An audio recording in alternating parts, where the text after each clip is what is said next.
Good afternoon, students. I hope you all are doing very well.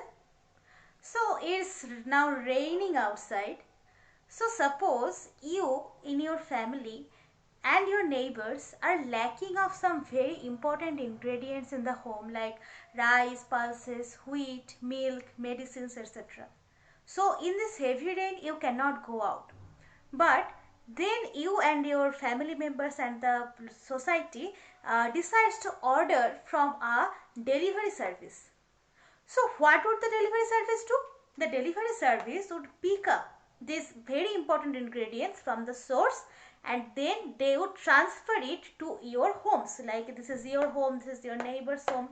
So this is the procedure of delivery. So do you guys know that our body has a similar kind of delivery system? And I think you all are guessing it correctly. That is our circulatory system.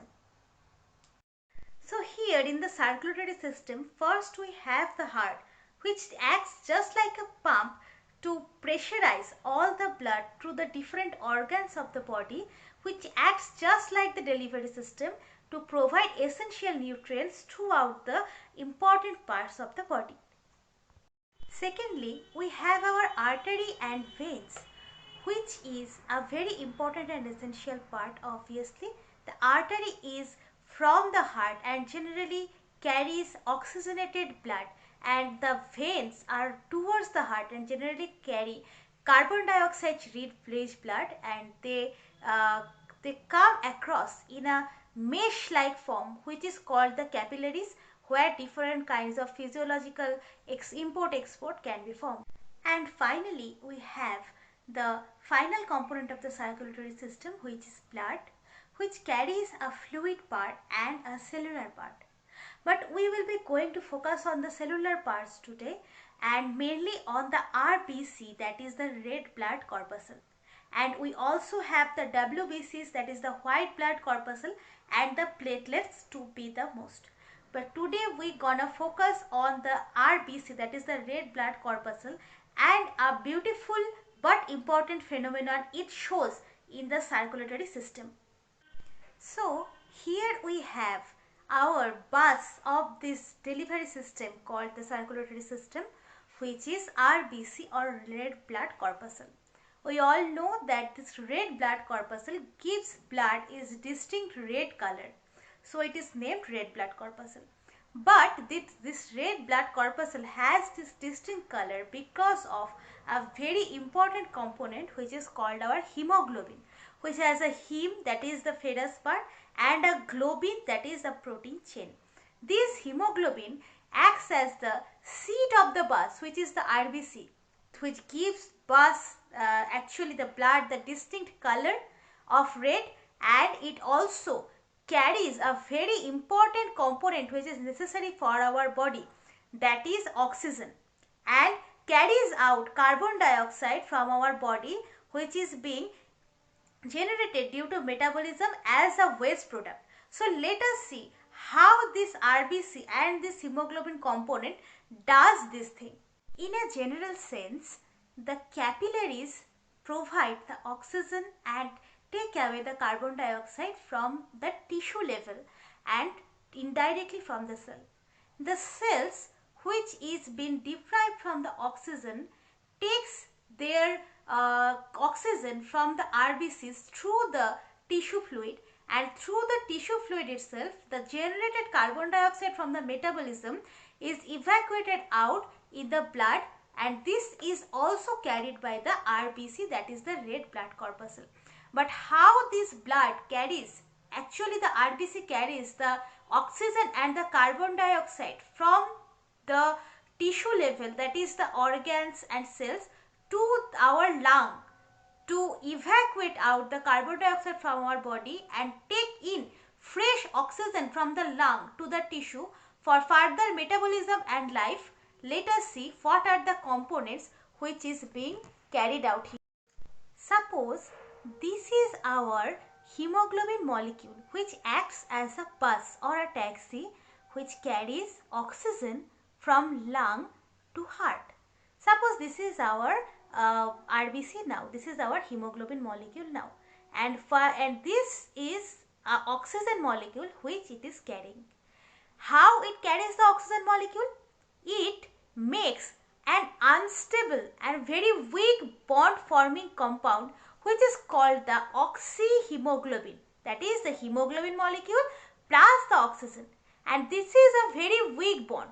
Like we board on a bus and we board down from the bus when our stoppage arrives. Similarly like this hemoglobin molecule carries oxygen from lung to the heart, forming this oxyhemoglobin molecule, and when it reaches the heart, it simply releases the oxygen molecule to the heart through the blood. So now the hemoglobin molecule is free, and this is a very unstable bond, guys, because they have to release the oxygen. That is the main importance. And here now the hemoglobin is carrying some carbon dioxide rich blood, or the hemoglobin is present in some carbon dioxide rich blood. So it is carrying carbon dioxide, and the compound which is formed due to carbon dioxide and hemoglobin is called a carbaminohemoglobin. So this carbaminohemoglobin travels from heart to the lung, and thus this carbon dioxide is evacuated out from our body. This bond is also, as we all can guess, very unstable, because we have to release the carbon dioxide when the body needs from the lung. So this is the oxyhemoglobin and carbaminohemoglobin cycle which occurs in lung and heart, so that the proper oxygen and carbon dioxide oxygen can be taken in our body, and carbon dioxide can be released from our body.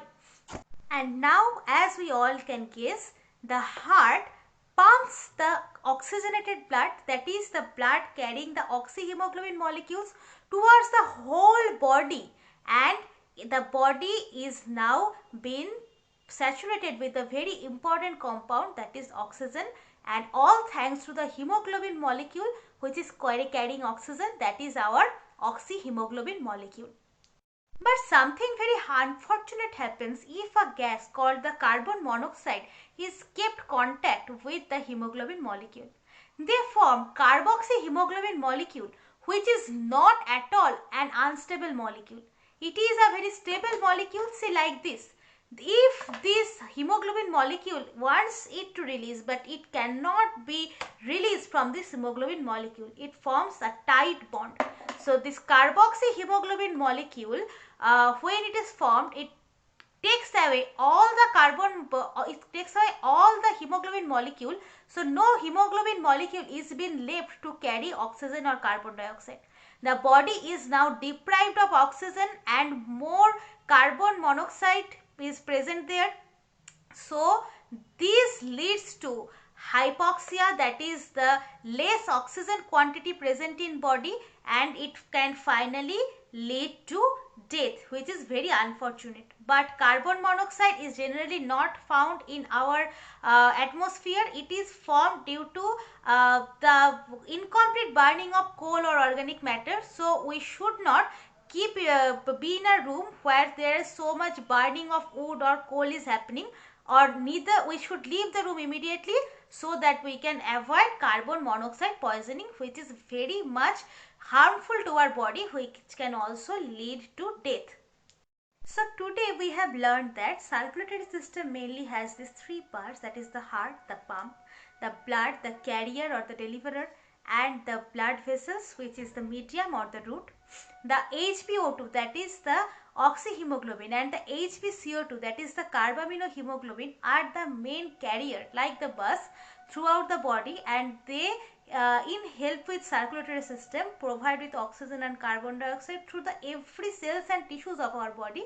And finally we have learnt about the carbon monoxide poisoning, which is formed due to the carbon monoxide reacting with the hemoglobin molecule, forming carboxyhemoglobin, which is very poisonous to our body.